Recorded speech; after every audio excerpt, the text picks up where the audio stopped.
now, Bob Elliott and Ray Goulding present the CBS Radio Network.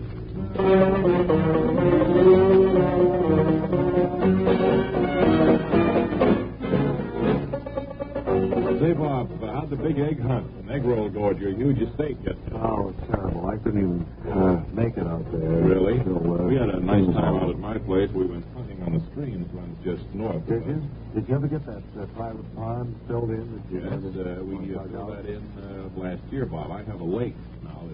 We have 38 acres underwater, stocked with trout, and it's beautiful.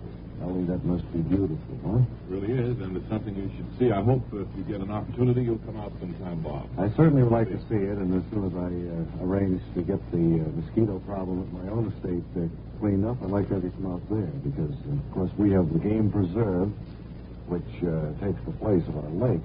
You live nice, huh? It sure is. And we have all of the neighborhood kids over, they have a great time. It's very sweet of you. What do we have on tap for the program today, looking over at the big blackboard, which lists our event? It says the Bob and Ray newspaper is on the way. I wonder who in the audience or who on the staff knows anything about it. I know about it, Ray. Voice of Wally Ballou, who has won 2 Diction Awards over the past 17 or 18 years. No, it's 17 Diction Awards over the past 10 or 12 years. 2 separate awards. I guess that was, for news coverage? No, it was 2 separate awards in 1 year. Oh. Well, anyway, what about the newspaper? Newspaper's in the mail. Some people may already have received it. Others are due to receive it if they're on the mailing list. And will they send COD?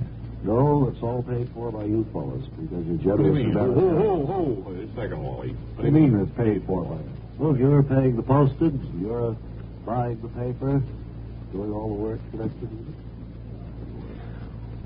Did you know about that? No, I didn't. I'm glad you arrived at that decision. Where were you yesterday? We were punting on the stream that runs north of my property. I have 38 acres under. I heard you telling your partner there about that. Well, I thought you were coming out, Wally. Well, I was covering the Census Bureau. What kind of a cap did you get? I have the tape. You're going to play it a little bit later. Wonderful. What kind of a cap did you get for little boy Ballou for this Easter? I got him a fedora. Oh, they're nice. And some new black shoes. Well, I was going to ask you, Wally, do kids still get blisters on their heels Easter with the new shoes, or is that a... Little boy Ballou did. He did? Mm-hmm. I was wondering if that was a thing of the past.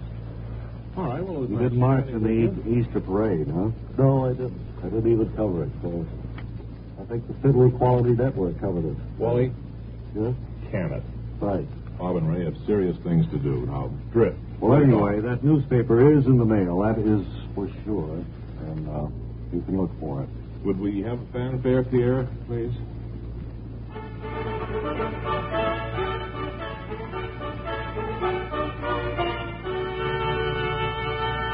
Come over here, Howie and Mel.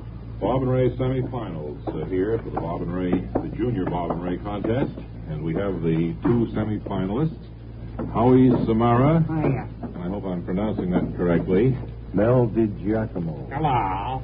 And you 2 fellas are in line to take over the Junior Bob and Ray activities for this summer. So that we understand. Yeah.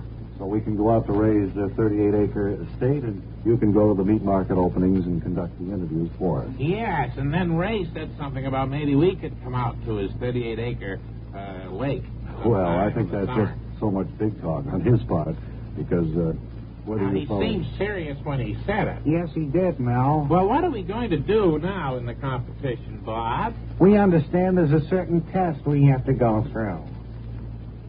Well, there is. There is a 3-part test. Who wants to go first? You I'll go first. All right, the Mel DiGiacomo. first part of the competition is impersonation, mimicry and voices, of which, of course, we are tops in our field. And we have a list of imitations for you, or you can do your own. Do you have any, Mel, that you do particularly well? Well, I think so. I'd like to do my Cary Grant. Do your Cary Grant. Good. All right. Mel DiGiacomo, who is the contender for the Ray Award, the Junior Ray. Yes. Judy. My impersonation of Cary Grant. Cary Grant. Audience, please. All right, Howie. We don't have time for applause. No, it'll take too long. And you know as well as I do that impersonation of Cary Grant was not worth. All right, Howie, I think Howie should have his chance at impersonation. All right, Howard Samara, who could possibly be the Bob. If you would. That's what I'm trying for. Swell. I'll do the Ed Sullivan one. Good.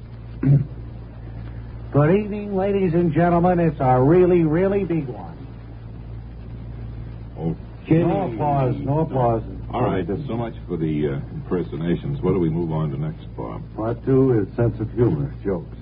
This, of course, probably is the strongest part of the test next to ad-libbing, which is part 3, but jokes are, of course, important. Okay, let's see. Why don't you two fellows team up now and try to do a... Okay, I'll start. Do a routine, will you? Okay, a little routine. Okay. Hey, Mel, did you hear about the jerk that cut a hole in the rug? What did he do that for? To see the floor show. Hey, did you read the book Over the Cliff by You Go First? What's it about? Well, I don't know. That's a joke. Knock, knock. Who's there? Who? Who? What are you crying about? What did one wall... All right, I think that's enough of the humor department, Mel and Howie, and the last part, of course, is Sorry, Bob, we don't have too much time. It's testing their ad-lib ability. We give them a hypothetical situation, they ad-lib their way out of it. You want to explain the situation to them? Okay, now one of you fellows, Yeah. let's say you, Howie. You'd be a bank clerk who has just been held up with a ray gun I got it. by a man claiming to be from outer space. Oh, Said he's from yeah. another planet. Okay. And That's what's Mel got. Mel will be, I guess, the announcer interviewing him, right? Okay. Oh, okay. That's the situation. I'm the bank clerk. I've just been held up. Hey. Hello, sir. I'm an announcer Hello. interviewing you. Oh, excuse me. Hello, I'm an announcer interviewing you. I hear that you've been held up with a ray gun by a man... No, I hear you were held up with a man with a ray gun coming from outer space. Yes, I was. Oh, did he take any money from you? Me? No. Did he take any from the bank? I don't know. Bob? Yeah. You fellows, would you hold it just a second? Yeah, sure. Bob, What? step back here. Yeah. What are you going to do with them? I think they stand Are you over. going to be polite, or... Well, I think for time purposes, we better just tell them we'll get in touch with them if we need them. Why don't I do it, Bob? I can do it quickly and in a nice way. Hey, Mel, I think they're going to give us their answer now. Comes that nice Mr. Goulding. You see the door, fellas, over there? Yeah. All right, the last one through there is going to be shot. Oh, come on. So we have the finalists, semi-finalists anyway, in the Junior Bob and Ray contest. We will know this summer who will be taking our place. Time now for a thumbnail preview of one of CBS Radio's winning 7 daytime dramas. Tonight we're letting the cat out of the bag just a little bit about tomorrow's episode in the romance of Helen Trent. Now, Helen was in rehearsal this afternoon for tomorrow's broadcast. We were lucky enough to get our hands on a tape recording of a portion of it. Are you ready to roll the tape? Okay, the following is a simulated, pre-recorded dramatization.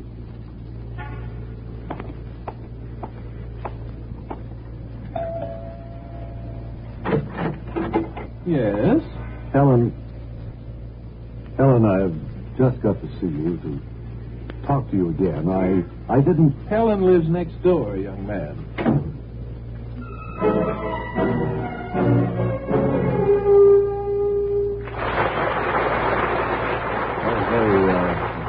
What was all the applause for? I don't know. Must have been a spontaneous outburst from the studio crew, I guess. At any rate, don't miss the romance of Helen Trent, along with all of CBS Radio's winning 7 daytime dramas tomorrow.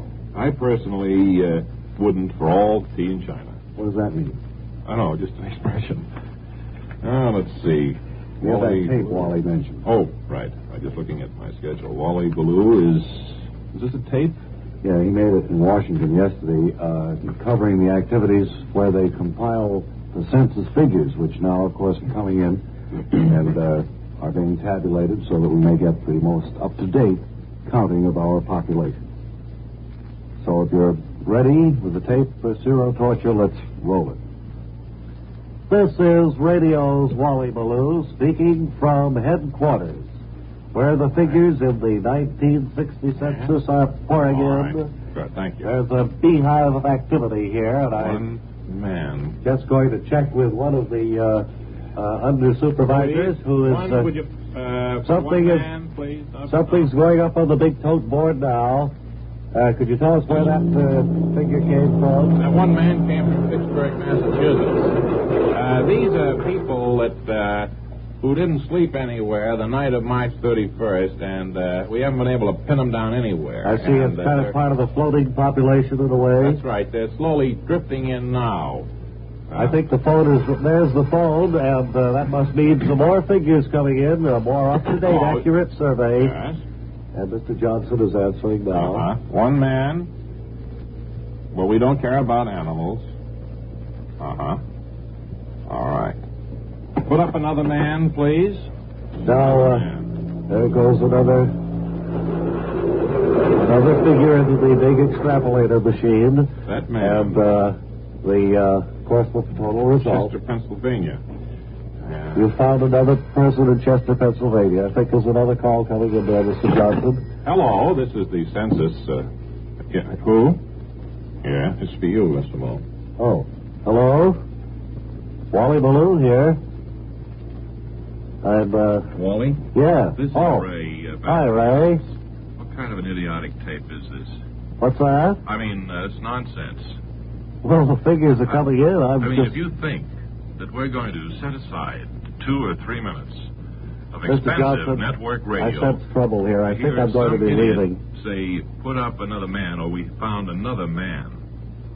Well, you A total see... of 2 men out of a population exceeding 180 million.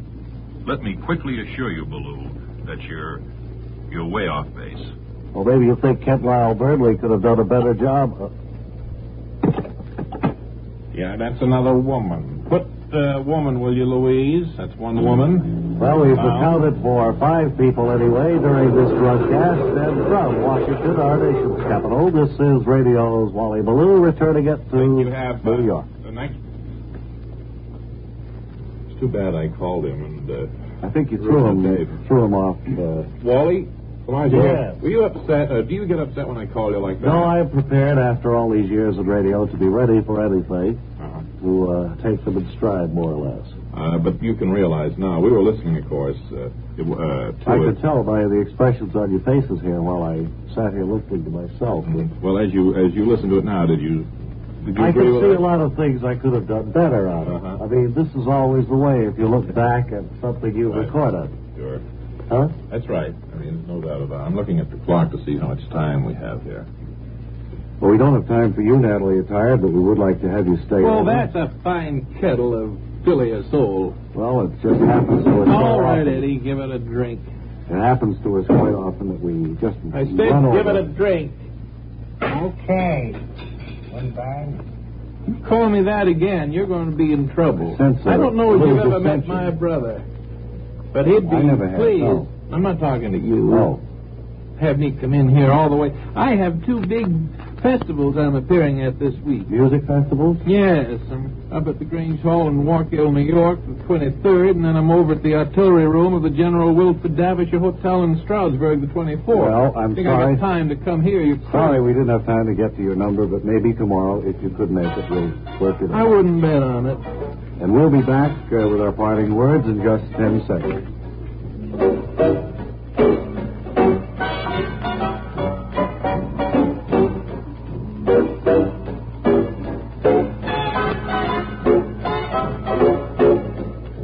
Where were those parting words? Do you have them? I don't. So let's just say so long. Until tomorrow, this is Ray Goulding reminding you to write if you get work. Bob Elliott reminding you to hang by your tongue. Our man Godfrey rendezvous with Jack Benny in Tokyo on Arthur Godfrey Time tomorrow on the CBS Radio Network.